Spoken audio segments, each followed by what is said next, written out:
lejos de su ruiseñora, esperando su vuelta en el día,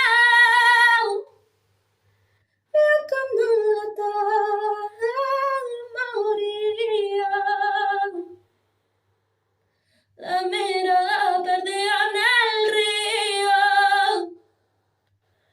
me dio la quita de amor, le decía.